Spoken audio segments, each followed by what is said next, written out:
Barra de Opinión presenta.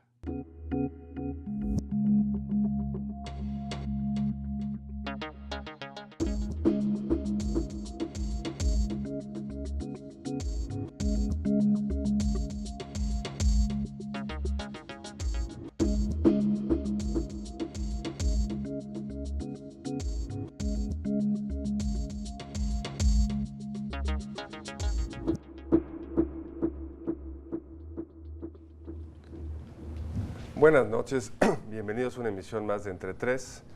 La semana pasada el presidente Calderón anunció lo que parecieran ser los últimos cambios de la administración en términos de gabinete, o por lo menos los más recientes. Algunos estaban muy anunciados, la salida del secretario de Hacienda, la sustitución por el secretario de Energía, José Antonio Meade, algunos más que se veían más o menos previsibles para llenar los huecos que se iban abriendo. Pero fue sorprendente, por lo menos para algunos analistas, para mí ciertamente, que hubo cambios no esperados en el Gabinete de Seguridad. Sale el director del CISEN, que es la agencia de inteligencia del gobierno mexicano, y es sustituido por quien era el vocero y secretario general del Sistema de Seguridad Público, Alejandro Poiré. Entonces es un tema que ciertamente no le ha permitido al gobierno todavía cuadrar bien cuál es la estrategia, cuál es la narrativa de esta estrategia. Es el tema que todas las encuestas indican que más peso y más importancia tiene para los ciudadanos. Es el tema que va a marcar la campaña probablemente, y por eso en este programa hemos decidido invitar a tres especialistas en el tema para discutir hoy qué sabemos, qué podemos decir, qué nos falta en esta enorme y complicada lucha contra la inseguridad en México. Y tenemos a tres invitados de primera. Ernesto López Portillo, bienvenido. Hola. Ernesto. Muchas gracias. Alejandro Ope, bienvenido. Gracias. Alejandro. Y Eduardo Guerrero. Muchas gracias a los tres por estar con nosotros. Y yo creo que podríamos quizás, si les parece, empezar por decir dónde estamos. Digamos, a fines del año pasado había un enorme optimismo del gobierno federal de que finalmente estábamos llegando al techo, al cambio de tendencia, que sí había habido muchos muertos, pero ahí estábamos viendo una disminución en los mismos. Y lejos de haber observado eso, se vio quizá en los primeros meses, se ha estabilizado, hay una cierta tendencia a la alza, y hay un movimiento además geográfico. Zonas del país que antes no parecían ser un problema, como Veracruz, están empezando a ser que es un problema más serio. Otros que estaban muy mal han mejorado, pero no tanto como desearíamos, el caso quizá de Chihuahua. Pero en fin, claramente es un tema que no está para nada encaminado. Hay un enorme debate en torno a cuál es la estrategia correcta, y pues quizá podríamos empezar a discutir estos temas. No sé quién quiere empezar. Bueno, si quieren, empiezo a dar algunos trazos generales. La violencia efectivamente se ha estabilizado a nivel nacional. En algunos lugares como Ciudad Juárez, que nos preocupó tanto tiempo y que nos sigue preocupando obviamente, pero ahí ha habido una disminución gradual de la violencia, que también, digamos, se ha estabilizado en los últimos meses. La caída, digamos, también se detuvo. Pero tenemos unos lugares como Acapulco, en donde está muy preocupante la explosión de la violencia. El mes pasado, según los datos que yo tengo de medios, 150 ejecutados solo en agosto en Acapulco. Tenemos la duplicación del número de ejecutados en Veracruz, de aproximadamente 45 en julio a aproximadamente 90 en agosto.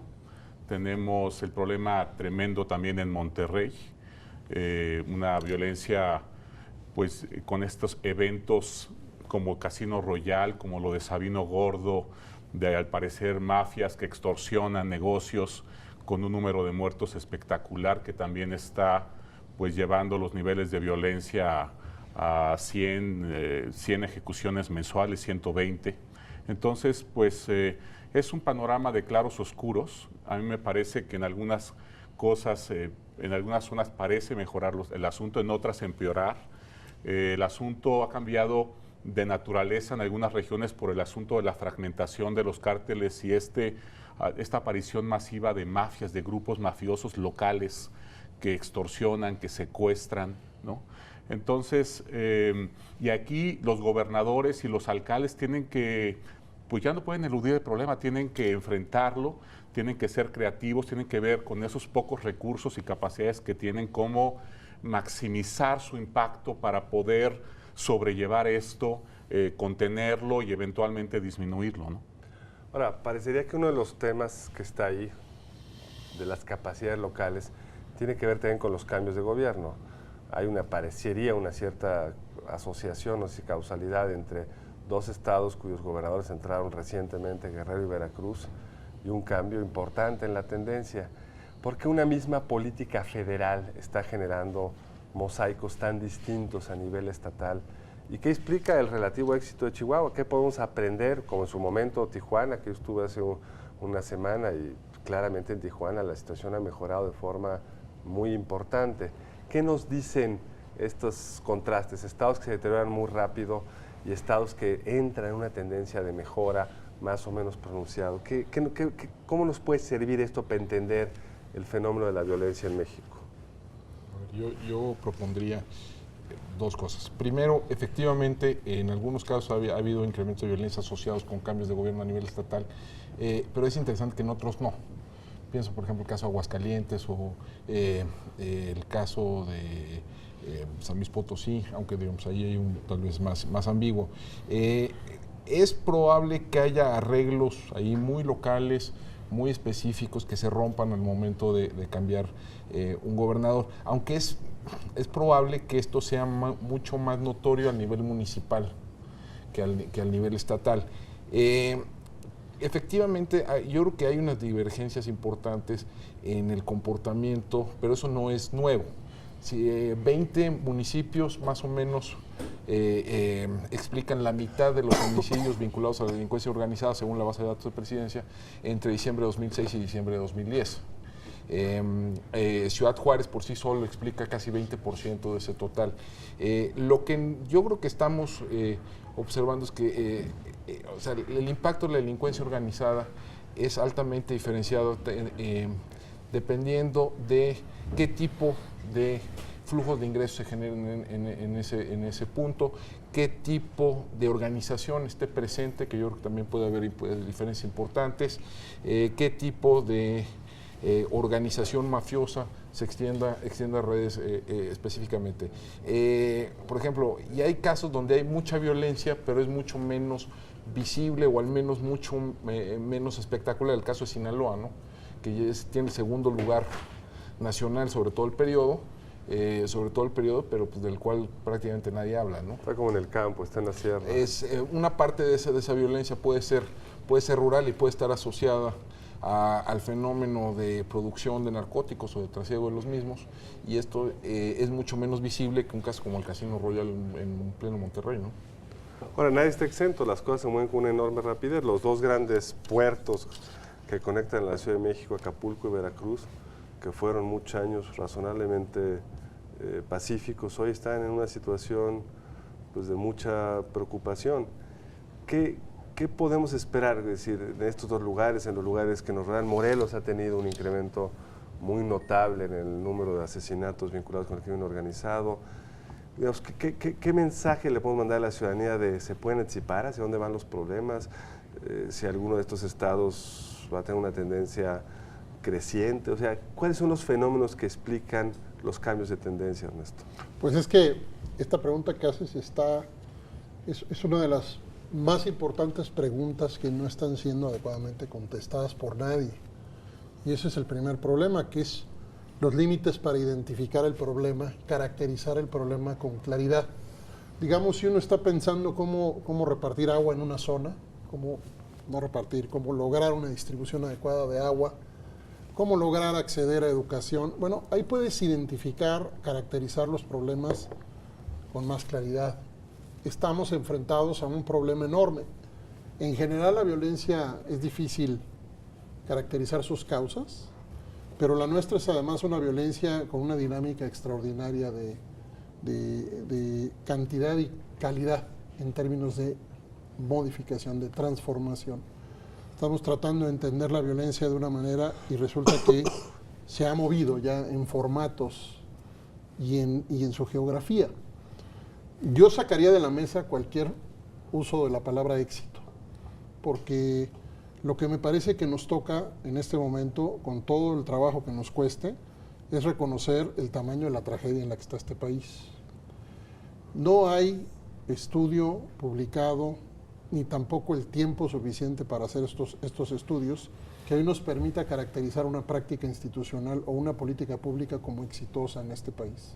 Pues no, veamos, la gente de Tijuana se siente que hay 3 años exitosos, porque antes no podían salir a la calle y ahora sí, no podían ir a los restaurantes y ahora sí. Digamos, no sabemos si sea sostenible, quizá no sabemos las razones, pero en Tijuana están mejor que hace 3 años. Bueno, Y están hay estudios mucho... que dicen que no, y hay organizaciones de la sociedad civil locales, qué bueno que pones ese ejemplo, porque justo el Instituto Me Cargo está recibiendo hoy muchas evidencias que estamos estudiando sobre conductas muy graves que pudieran estarse dando en la policía local, precisamente porque estamos tratando de certificar a la policía local para darle una buena noticia al país, porque también están haciendo cosas muy buenas. Pero en el concierto internacional existe el concepto de prometedor y exitoso. Exitoso significa que ha sido evaluado por un tiempo mínimo, conforme a un método que pueda ser soportado, en donde puedes anticipar estas tendencias de las que tú preguntas. Quiero agregar que el gobierno federal ha estado todo el sexenio diciendo que el problema es principalmente local. Y sumar a esto el dato que nos acaba de dar México Evalúa, en donde dice que el promedio mensual de delitos del gobierno de Calderón frente al gobierno de Fox implican un crecimiento de 75%. Entonces, estamos en un país donde unos y otros dicen que el problema está ubicado en el otro lado, y al final, cuando haces tu saldo en términos de victimización, la suma de los datos que permiten medir la victimización, pues la sociedad está en una situación verdaderamente desesperada en muchos casos. Mucho peor que antes, eso no queda. Desafortunadamente. Ahora, pero ¿dónde podremos agarrar algunas pistas de qué funciona y qué no funciona? Podemos llamarle prometedor para no meternos en una definición que requeriría ya una certificación, una cierta estabilidad. Pero, ¿hay historias prometedoras? Yo diría que Ciudad Juárez sí es razonablemente prometedor, aunque claramente no es exitoso. Sigue teniendo por los rubros de 100 homicidios dolosos cada mes. Claro que llegó a tener más de 300. Pero sí hay allí algunas prácticas. ¿Y cuáles serán esas prácticas? A ver, por ejemplo, hay algunas zonas de la ciudad donde han venido aplicando algunas prácticas de prevención muy situacional, muy local, donde al parecer ha habido disminuciones significativas en términos de homicidio, de extorsiones, de secuestro, ¿no? Hay una zona en Ciudad Juárez conocido como PRONAF, donde al parecer ha habido algunos indicios de que empieza a funcionar eso. En Tijuana yo creo que es un caso controversial en muchos sentidos, en parte por la personalidad del que fue su jefe de la policía y que es jefe de la policía en Ciudad Juárez, ¿no? El teniente coronel Leizaola, pero podría haber allí algunos indicios, de nuevo, tal vez muy iniciales, de que algo puede funcionar. Y bueno, y a nivel federal, pues hay algunas cosas que se han venido trabajando, se han ido construyendo algunas capacidades que previamente no se tenían. ¿Cómo cuáles? Yo diría que, por ejemplo, la Policía Federal tiene muchas mayores capacidades de inteligencia de las que tenían al inicio del sexenio, tiene tal vez mucho mayores capacidades tecnológicas de las que lo tenía al inicio del sexenio. Si eso es suficiente o no, pues es otro. Puede no ser suficiente, pero agrega, ¿o no, Eduardo? Mira, hay dos eventos que a mí me parecen bien importantes y que muestran cómo sí se están moviendo las cosas tanto a nivel federal como a nivel estatal. Por ejemplo, el gobierno federal no dio a conocer esto, pero se filtró a través del Departamento de Estado americano vía un periodista de El Paso, Alfredo Corchado, y acá lo sacó Raimundo Riva Palacio y la agencia Stratford, de un operativo Lince Norte focalizado contra Zetas en Nuevo León, en Tamaulipas, Coahuila y San Luis Potosí. 20 días de operativo, más de 200 detenidos, sobre todo halcones y policía municipal vinculada con Zetas, que ya muestra que sí están pensando en estrategias disuasivas, ¿no? Ellos no quieren aceptar esto, no lo están anunciando, porque significaría que es una rectificación y que quizás lo anterior fue un error y vendrían recriminaciones y acusaciones de 45,000 muertos y hasta ahorita te diste cuenta de que la estrategia no estaba resultando óptima. Entonces ahí yo sí veo que se mueven las cosas. Obviamente si esto tiene buenos resultados, lo que va a decir el gobierno es, ya ven, teníamos razón, había que perseverar y ahora las cosas están mejorando. Obviamente esto no se debió por la estrategia original, sino por las modificaciones que están haciendo ahora en el camino en este último lapso del gobierno. Pero ¿no? es una buena modificación, dirías tú. Claro, por supuesto. La está haciendo, por cierto, quien operó esto es la Armada de México, quien tiene a elementos entrenados en estas prácticas en otros países y que parece que son, digamos, elementos que pueden llevar a cabo una operación de este tipo. ¿Tú esperarías, ¿no? por ejemplo, en esa zona, si continúan esos operativos, una caída en los niveles de violencia? Debería ser, ¿no? Y otra cosa que también te quería comentar es que por primera vez noto que un gobierno estatal se lanza con un operativo de este tipo de carácter disuasivo sin el apoyo del gobierno federal. ¿De qué estado estamos hablando? Estado de México. La captura, digamos, esto no sé si está vinculado o no con que ahí sea gobernador un aspirante presidencial que quizás esté empezando a también experimentar con nuevas estrategias para si eventualmente llega a ser presidente de México. Pero la cosa es, tal como la comentó el procurador en los medios, el procurador del Estado de México, la manera como arrestaron al líder de La Mano con Ojos, Óscar García, el compayito, y todo lo que se reseñó en la prensa, pareciera, y paso por paso, una estrategia de libreto de carácter disuasivo. Es decir, le avisaron a la célula. Primero, formaron un grupo al interior de la Procuraduría especializado, con capacidades de inteligencia mayores y operativas mayores. Le avisaron a la célula que iban por ellos porque estaban, con una alta violencia en la zona, en los municipios donde opera. Les dijeron que iban por ellos. Recibieron el mensaje, hubo deserciones de esa organización en el Estado de México. El líder de la célula, de hecho, para disciplinar la célula y garantizar su cohesión, mandó matar a estos desertores. Pidió que dejara él de ser el blanco del Estado de México y lo terminaron agarrando. Hubo 28 detenciones de los sicarios de la célula, agarraron a esta persona y bueno, aunque la célula opera también en Guerrero, en Morelos y no está, digamos, suprimida, me parece que sí fue un golpe interesante y sobre todo me llamó la atención el método, ¿no? Regresamos a discutir esto y otros temas aquí en Entre Tres.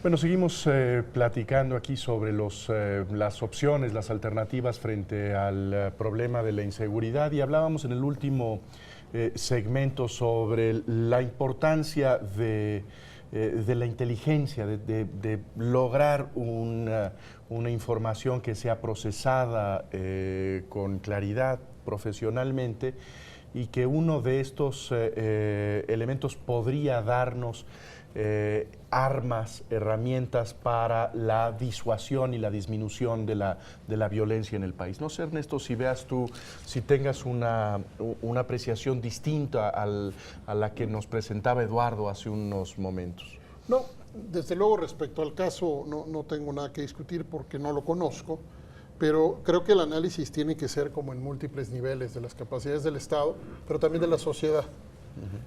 Las sociedades que avanzan frente a la violencia y la delincuencia son avances, cuando menos en democracias, son avances que incluyen mejores capacidades de las instituciones, pero también de las propias comunidades. México tiene un problema nacional en términos de la relación entre la sociedad y sus instituciones. No es un problema federal, no es un problema del presidente, y vendrá otro presidente y eso no tiene por qué cambiar de un día a otro, porque es un problema sistémico en el país, que tiene que ver con la confianza de las instituciones hacia la sociedad y de la sociedad hacia las instituciones. Yo quiero enfatizar que en la confianza hay un pasivo estructural en el país. Y que no tiene, digamos, una tendencia que empieza a recuperarse la confianza. ¿No verías tú Desafortunadamente, una no. Bueno, trayectoria alentadora en ese sentido? No, si estás viajando, es mi caso, a estados y municipios con mucha regularidad, lo que hay es una profunda desesperación en donde hay y en donde no hay también indicadores objetivos de violencia y delincuencia extremos. Y eso tiene que ver con una percepción de la gente de sentirse desprotegida. Esto, a su vez, pues tiene muchas explicaciones, pero tiene una muy clara, que es que a las instituciones no se les mira como un recurso de protección, como un recurso de amparo frente a un escenario objetivo, pero también frente a una percepción desmedida de riesgo. En ese sentido, señalo pues que este sexenio es un sexenio, voy a decirlo así, olvidado en términos del trabajo de la relación intersubjetiva con la sociedad. Sí se han creado capacidades, estoy completamente seguro que la Policía Federal va a entregar un saldo de capacidades nuevas, duras en mucho sentido, pero vamos a seguir revisando cuál es la percepción de la gente. Y la percepción de la gente no nos permite tener un saldo mayoritario de confianza todavía tampoco a la Policía Federal. Por eso se conecta mucho con lo que escribe Eduardo Guerrero en el número de Nexos más reciente sobre pues opciones distintas a la protección, que no son las opciones de la protección legal, sino de la protección ilegal, en donde, digamos, este concepto de la mafia creo que es el que debemos empezar a usar y dejar atrás o a un lado esta idea de que el crimen es el narcotráfico exclusivamente, sino que estamos en presencia ya de estructuras, organizaciones distintas, ¿no? Claro. Tomo un minuto nomás porque le va a Alejandro, pero menciono que sí hay, como veo yo, una multiplicación masiva de células mafiosas en el país. Y ahora me parece más común, yo también viajo a estados, municipios, y cada vez más hay quejas de extorsiones, de secuestros, que tienen que ver más con un trabajo de estas células locales mafiosas que con el crimen típico de las grandes organizaciones de trasiego de drogas, ¿no? Y me parece que ese va a ser un fenómeno quizás es más agresivo a la sociedad, y creo que todavía no tenemos las claves sobre cómo resolverlo. Ahora, el gobierno ha argumentado, no consistentemente, pero dice, bueno, teníamos un problema de seguridad nacional y por eso había que enfrentar a estos grandes capos que estaban desafiando al Estado, a veces localmente, a veces más generalmente, habían penetrado las organizaciones federales supuestamente más importantes, la Agencia Federal de Investigaciones, la Policía Federal. No usa la palabra desgraciadamente, pero bueno, esto se transformó en un problema de seguridad pública. Y ahora hay que enfrentar con nuevos recursos a estas mafias más pequeñas, pero más violentas. Uno, ese discurso es correcto y segundo, ¿es parte de la solución, Alejandro? A ver, yo creo que sí hay un avance desde el punto de vista conceptual en la discusión sobre el tema. Yo creo que empieza a haber un consenso muy tenue de que un objetivo es combatir a la delincuencia organizada y otro objetivo es reducir el delito violento. Son objetivos que pueden tener traslapes, pero que no son equivalentes. Yo el símil que utilizo es, en un desastre natural, el primer objetivo es rescatar a la población en riesgo. El segundo es ponernos a discutir sobre la política hídrica del país o ponernos a discutir sobre las posibilidades de cambiar, poner impuestos al carbono, ¿no? Yo creo que empieza a surgir la necesidad de tener una política específica de reducción de violencia, algo que eso no lo teníamos hace algunos años. La delincuencia organizada previsiblemente sí ha cambiado de rostro. Yo creo que al menos en términos de ingresos el narcotráfico sigue siendo con mucho dominante en términos del portafolio de actividades de las organizaciones de delincuencia. Previsiblemente una buena parte de estas organizaciones mafiosas de las que habla Eduardo son muy pequeñas. Ya no representan una amenaza existencial al Estado, ¿no? Algunas de estas organizaciones de nuevo cuño que han surgido en Acapulco, el Cártel Independiente de Acapulco, el Cártel del Pacífico Sur y algunas otras, ya son de una escala mucho menor. Y ahí ya estamos... En términos de su reclutamiento, de su poder agresivo, en términos de ingresos, en términos de número de integrantes, en términos de sofisticación logística, más gente. Es probable que por peso de ingreso que reciban sean mucho más intensivas en violencia de lo que es una organización dedicada en lo fundamental al tráfico internacional de drogas. Ahora, ¿qué haces con estas? ¿Cuál es la política frente a estas? Yo creo que hay dos tipos. Eduardo ha venido escribiendo sobre el tema desde hace algún tiempo. Hay algunas otras maneras de aplicar este tipo de principios.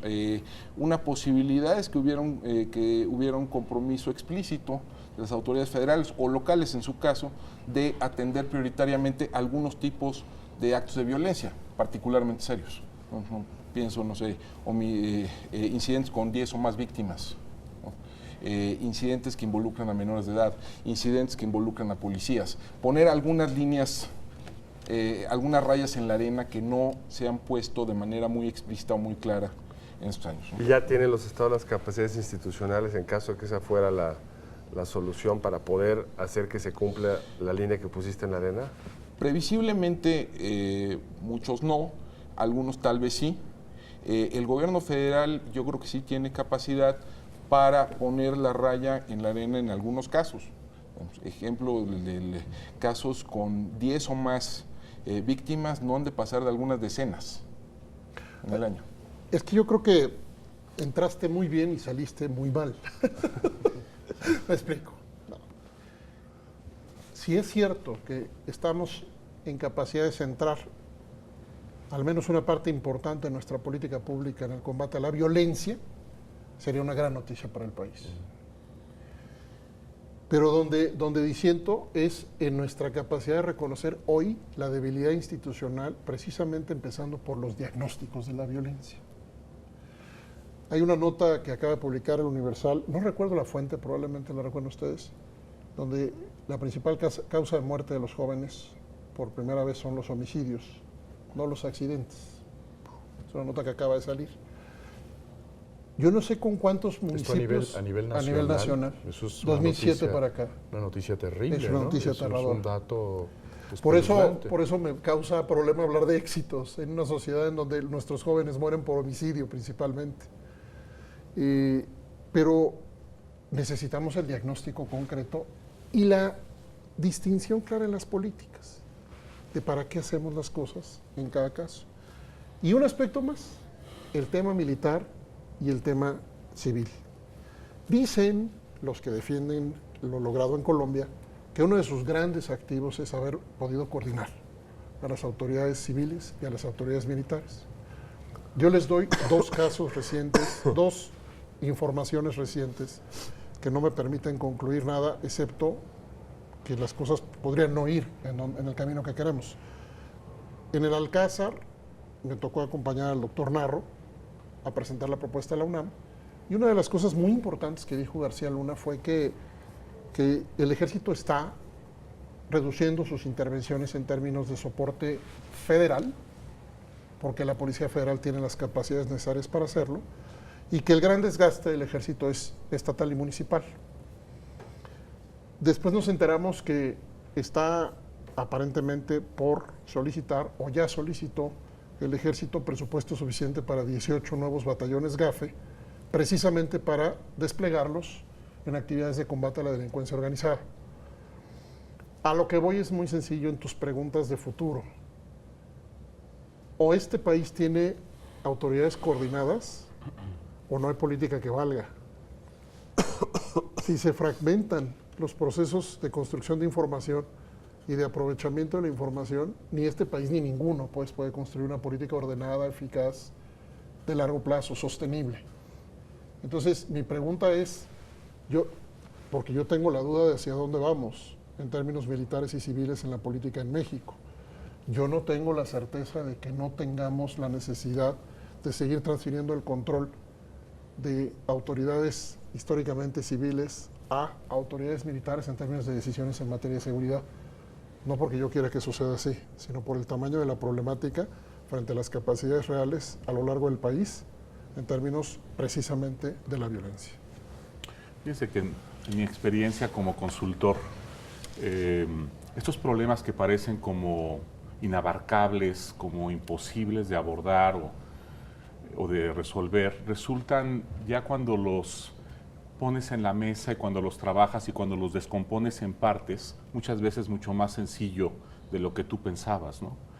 Y yo creo que ese ejercicio tiene que empezarse a realizar en México a nivel municipal, ¿no? un problema, por ejemplo, de un casino que es incendiado. Ahora se sabe que, bueno, accidentalmente por un tipo que solo trataba de intimidar. Bueno, ¿por qué no, después de un incidente como el de Sabino Gordo, otro bar donde hubo una balacera 3 o 4 semanas antes, ese lugar estaba abierto a esas horas o seguía solamente abierto después de que ya había habido amenazas y balaceras ahí mismo? Si ese lugar hubiera estado cerrado, no hubiera pasado eso. El asunto de la extorsión, por ejemplo, mucha de la extorsión que se da es extorsión telefónica. Entonces, simplemente avisarle a la gente que hay ciertas tácticas de extorsión, que te dicen cierto tipo de cosas, o secuestro express, avisándole a la gente, informándole a la gente que estas cosas suceden, es mucho menos fácil que sean engañadas y que muchos de estos delitos se cometan. Entonces, esto ha estado pasando, en el radio se escucha ya con mucha frecuencia esta advertencia de que si te llaman por teléfono para avisarte que están secuestrando a un hijo tuyo, lo más probable es que sea falso, ¿no? En ese sentido, ahí va, por ejemplo, en caminando Tampico, esa comunicación, ¿no? En Tampico así resolvieron el secuestro express. En los diarios empezaron a publicar, en la radio, el modus operandi de las organizaciones, y la gente ya sabía por dónde iban y era mucho más reacia a creerles o simplemente huía o les colgaba el teléfono. Yo estoy viendo como dos discursos muy distintos. Uno es de los grandes problemas de coordinación, de estrategia, la visión macro, y por el otro lado, que sí hay una solución micro que se está empezando a dar, que las entidades en la medida para cierto tipo de delitos, ¿no? O sea, contra los Zetas, claramente, contra una organización cuasi militar, hay asuntos que solamente los puede resolver con un contingente de soldados. Pero para, por ejemplo, problemas de mafias locales, extorsión, secuestro, creo que puede ser muy eficaz abordarlos de manera distinta, descomponerlos en partes y tomar medidas relativamente sencillas para prevenirlos, ¿no? A ver, yo abordando un poco sobre lo que mencionó Eduardo, efectivamente se requiere una reforma institucional de largo aliento, se requiere consistencia en el esfuerzo, se requiere transformar la manera en que fiscalizamos estas instituciones, la manera en que estas instituciones rinden cuentas. Es un proceso que nos va a tomar 10 años como mínimo y probablemente una generación o más. En el país no puede aguantar a que estas instituciones estén transformadas para empezar a ver alguna mejoría en los niveles de violencia que se ven en varias regiones. Hay algunas intervenciones puntuales, como ya se han mencionado aquí, que pueden mejorar en el margen algunas de las peores manifestaciones de la violencia que se vive, ¿no? Eduardo apuntó otras, pero es muy probable que a nivel local o a nivel regional se puedan ir diseñando algunas otras respuestas de esa naturaleza, ¿no? ¿Resuelven todo el problema? No, pero sí pueden mitigar de manera importante lo que se está viviendo. Bueno, pues el tiempo otra vez nos ha comido. Regresamos en un momento más a seguir discutiendo aquí en Entre Tres estos dilemas, estas preguntas. Quédense con nosotros.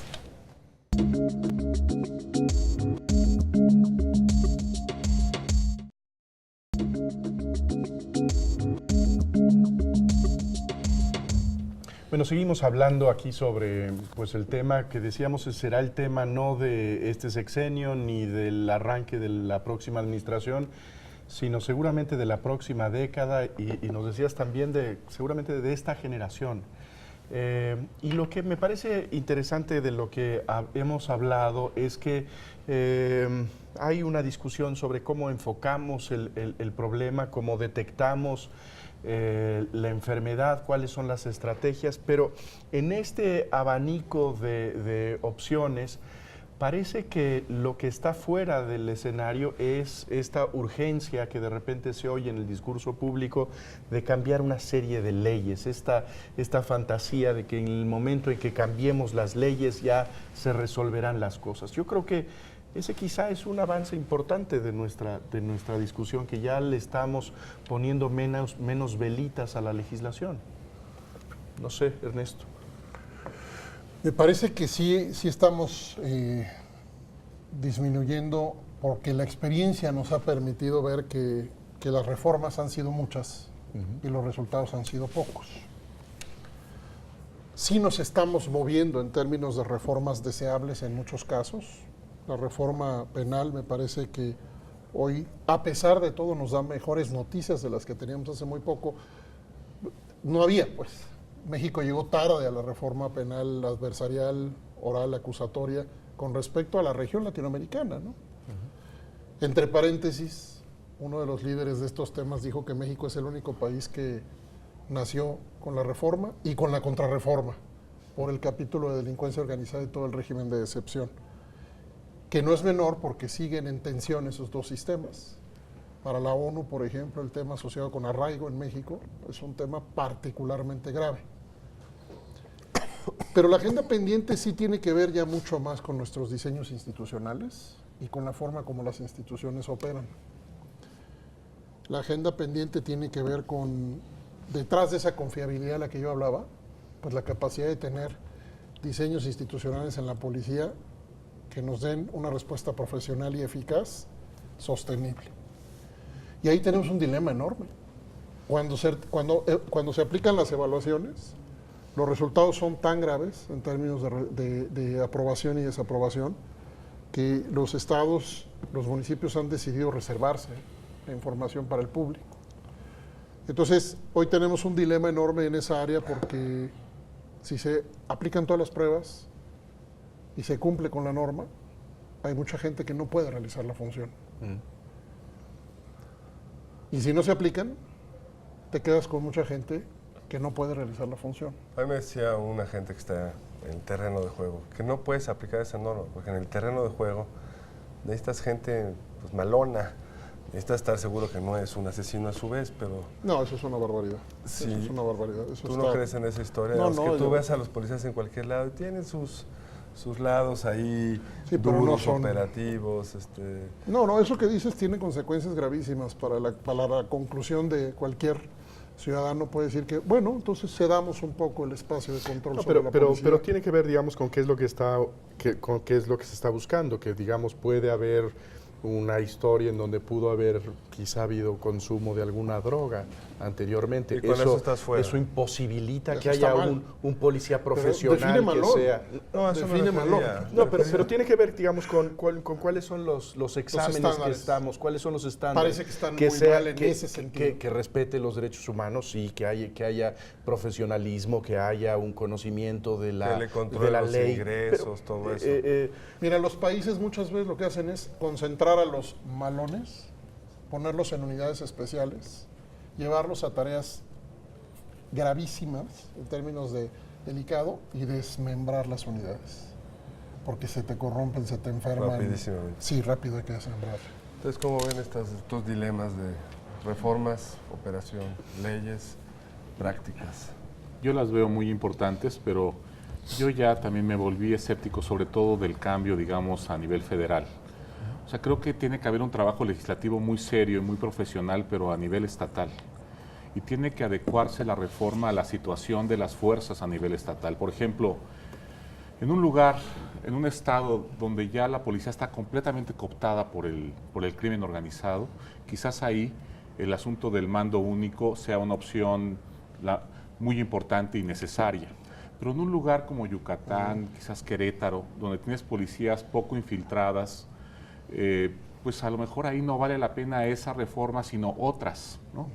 El caso, por ejemplo, de Veracruz. Veracruz tiene algunos municipios limpios y otros infiltrados, y ahí trabajan mucho con un esquema de policía intermunicipal. Entonces, varios alcaldes unen sus policías en algunas zonas, unos cuerpos que se desplazan en un grupo de municipios. Entonces, realmente no hay como un esquema único. Creo que tenemos que bajar de nivel la discusión a nivel estatal y no pensar que desde el centro, desde el nivel federal, se va a encontrar la solución para todas las regiones, ¿no? El asunto, por ejemplo, de las pandillas con el crimen organizado, pues se detecta en Tijuana, Juárez, Nuevo León, Monterrey, pero no está eso en San Luis Potosí o en Aguascalientes, en otros lugares. Entonces, yo siento que debe ser hay que ver que se activen los congresos estatales para diseñar a ese nivel reformas que sean más realistas, que estén más aterrizadas y que respondan a las necesidades estatales, ¿no? A ver, yo estoy parcialmente de acuerdo con con Eduardo y con Ernesto, pero yo creo que sí hay algunos pendientes que no se pueden dejar de ver.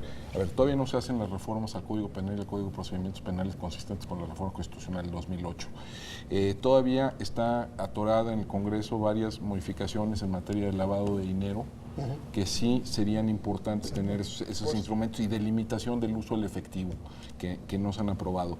Sigue pendiente, hay una discusión de fondo sobre cuántos policías debemos de tener, ¿no? Y esa discusión, digamos, yo también soy relativamente escéptico del mando único tal como se planteó, pero sí es una discusión que todavía se tiene que tener. A lo mejor lo que necesitamos es un modelo más simple, donde algunos municipios, donde pudiéramos hacer algún tipo de reforma al 115 constitucional, en lo cual algunos municipios muy pequeños, de menos de 5,000 habitantes, sí tuvieran que subrogar su servicio de policía, pero a lo mejor los grandes municipios sí pudieran mantener como el en control otros de la países, línea. ¿no? Como sucede en España, por ejemplo, o en Canadá sucede que municipios que no pueden pagar 100 o más policías subrogan a la policía montada o a la policía provincial. Pero es una discusión que todavía se tiene que dar, es una discusión que todavía tiene que tener un correlato legal y hasta constitucional en algunos casos. ¿Pero qué pasó en el Congreso con la discusión de mando único? ¿Qué pasó? O sea, voy contigo, tienes toda la razón. El tema es a dónde se llevan las discusiones sobre el tema policial en el Congreso. Las versiones que yo tuve tienen que ver con que la discusión terminó girando en el presupuesto, no en el servicio policial.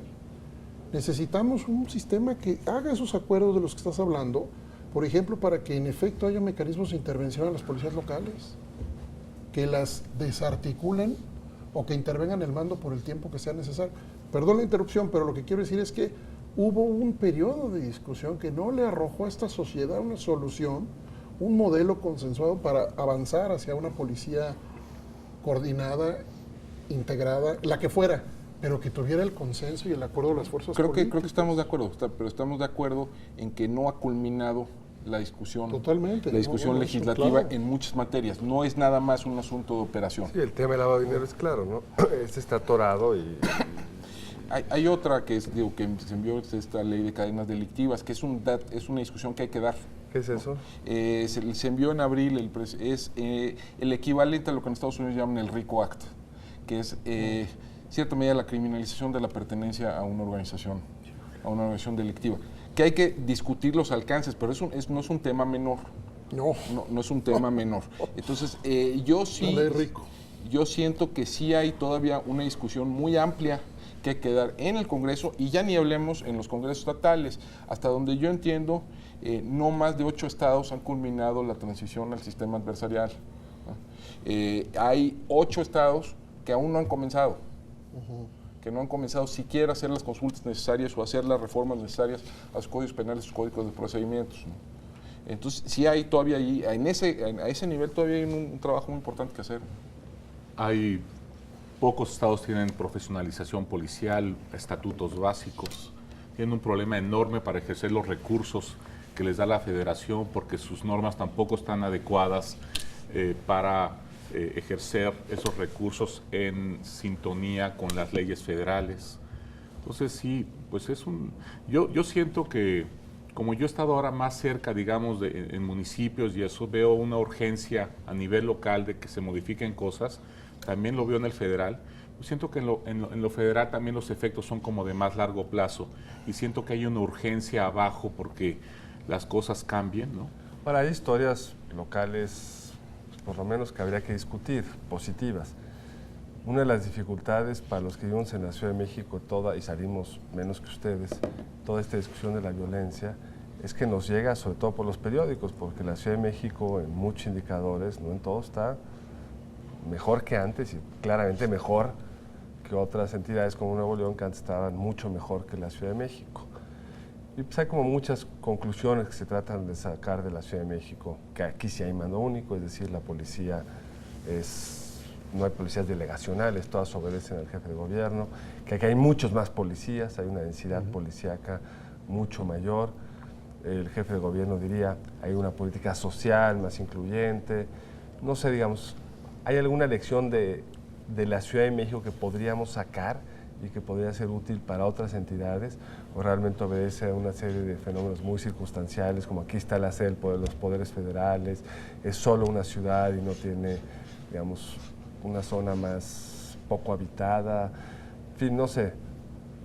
¿Hay algo que se pueda decir del éxito Seguramente, de la Ciudad de México?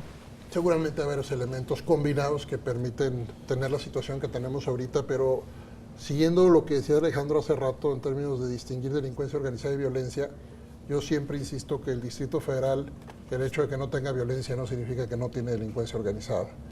Y si alguien tiene dudas, pues que salga a ver los mercados de contrabando que están a la vista de todos. Pero ¿por qué no está la violencia? Y ahí continúa tu pregunta. Yo he hablado con mandos policiales en la Ciudad de México que hablan de solamente del efecto asociado a la densidad en términos de agentes de seguridad de todo tipo. Hay harta policía. Pero a lo bestia. No solamente policías del Distrito Federal, tiene que ver con muchos cuerpos de seguridad privados y públicos. Federales. Más visibilidad a través de cámaras y todo esto que se ha estado desarrollando. Yo creo que hay más lecciones de las que hoy se conocen de lo que está haciendo la Secretaría de Seguridad Pública del DF, pero porque la Secretaría de Seguridad Pública del DF tiene un problema fuerte de comunicación, se los he dicho una y otra vez, y cada vez que se los digo, lo aceptan. Han hecho mucho más de lo que nos explican que han hecho. Lo que no comparto es resumir hoy que la policía del DF es ejemplar para enseñar a todas las otras policías a ser igual, porque me parece que sigue habiendo problemas y en la Comisión de Derechos Humanos del DF hay muchos de ellos en estudio hoy. Problemas no menores, conductas incluso asociadas a denuncias documentadas de tortura. Es decir, no es menor el problema, pero es cierto que tampoco estamos en el terreno en el que están otros. Hay mucho más preguntas, Carlos, que respuestas a lo que estás preguntando ahorita. El propio gobierno del DF no tiene una perspectiva convincente de qué esté pasando. Yo creo que Ebrard la debió haber hecho hace mucho, presentar una interpretación oficial de los hechos que dijera, esto es ejemplar y les voy a decir por qué. Porque lo que hemos hecho... Pero de alguna manera lo plantea en esos términos. Habla de la cantidad de policías que están en la calle, estos sistemas de vigilancia, desde luego presume éxitos de una política social que incluye a los jóvenes. En fin, yo sí creo que hay, incluso electoralmente perfumado, este discurso de que lo que hemos hecho en la Ciudad de México será la plataforma de lo que queremos hacer en el país el año que entra, ¿no? Yo solamente digo que una interpretación integrada, en términos de una política integral que nos diga por qué todos estos factores dan un saldo de seguridad de cierta naturaleza, eso es lo que yo no he encontrado todavía. Que, dicho de paso, sería un ejercicio pedagógico interesante. Yo creo que ese es un punto importante y que va más allá de lo que sucede o no sucede en el DF, que es que la política de seguridad en muchos sentidos es zona libre de evidencia. Sabemos muy ¿A qué poco, te refieres? Que sabemos muy poco de manera sistemática, utilizando métodos científicos sobre qué funciona y qué no funciona. Comparado con, por ejemplo, lo que sabemos sobre programas sociales, lo que se sabe sobre programas de seguridad es realmente lamentable. No sabemos cuáles son estas cadenas de causalidad. No lo conocemos. A ver, yo veo a muchos gobiernos estatales, incluso el propio gobierno del Distrito Federal, ponen retenes en las calles. No tenemos la menor idea de qué tipo de efectos tenga eso. Se ponen cámaras de vigilancia.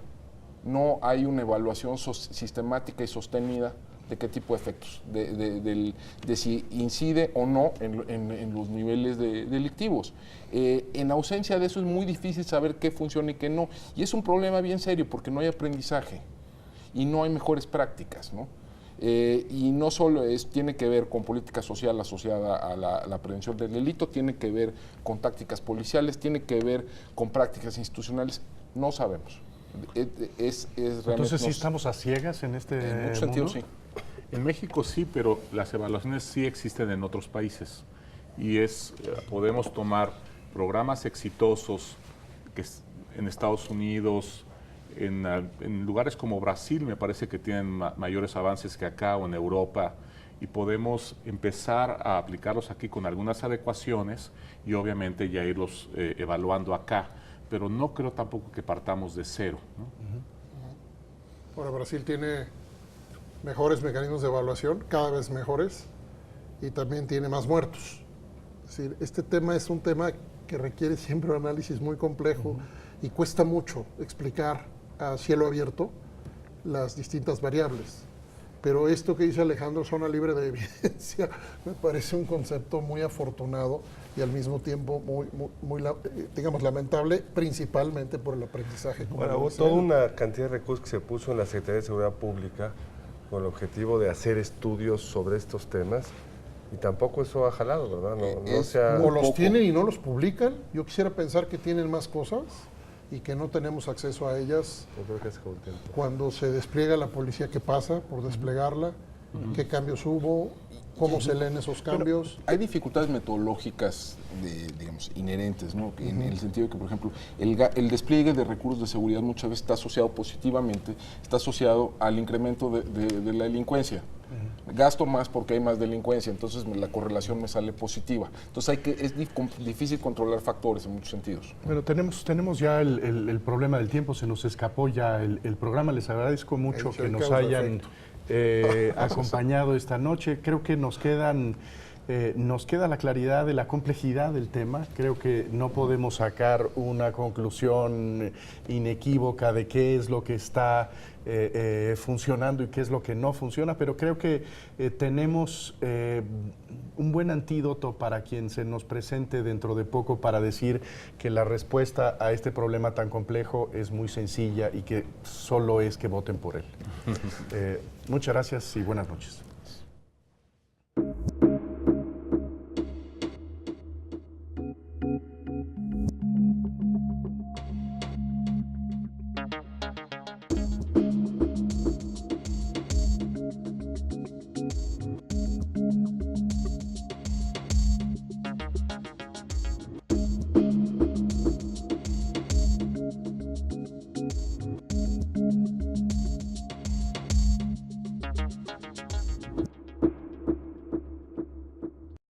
Barra de Opinión presentó